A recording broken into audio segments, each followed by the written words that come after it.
তালুকদার বিপ্লব, news 24, Dhaka.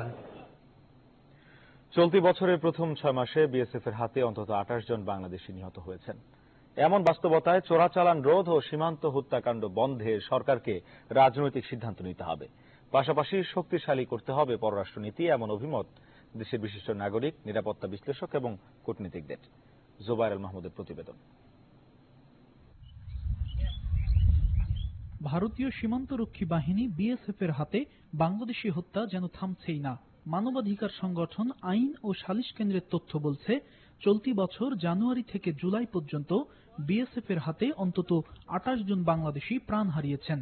এছাড়া 2013 সালে 26, 14-তে 33 এবং 15 সালে 46 জন বাংলাদেশি সীমান্তে হত্যার শিকার হয়।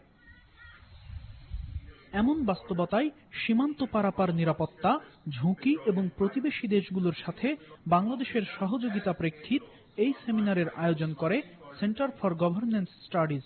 এতে অংশ নেন দেশের বিশিষ্ট নাগরিক, রাজনৈতিক ও কূটনৈতিক ব্যক্তিবর্গ এবং নিরাপত্তা বিশ্লেষক।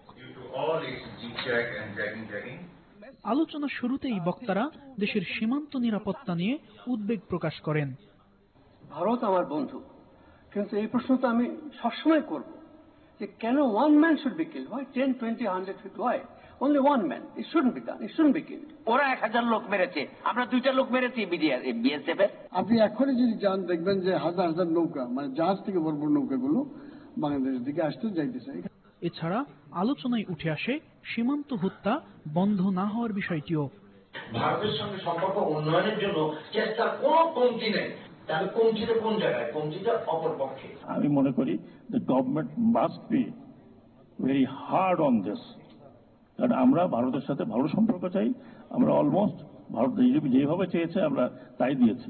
সদিচ্ছাটা একটা সবচেয়ে বড় জিনিস। সীমান্তের পিলার টু পিলার বিজিবিকে হাঁটতে হবে। সেমিনারে জানানো হয়, দেশের 1 মিলিয়ন মানুষ কোনো না কোনো ভাবে মাদকের সঙ্গে জড়িয়ে পড়েছে। তাই সীমান্ত হত্যা এবং মাদকের ভয়াবহতা বন্ধে রাজনৈতিক সিদ্ধান্তের পাশাপাশি বিচক্ষণতার সাথে কূটনৈতিক তৎপরতাও বৃদ্ধির পরামর্শ দেন বক্তারা। জুবায়ের আল মাহমুদ, নিউজ 24, ঢাকা। এবারে শোকের মাস নিয়ে বিশেষ আয়োজন, যে শোক চিরদিনের।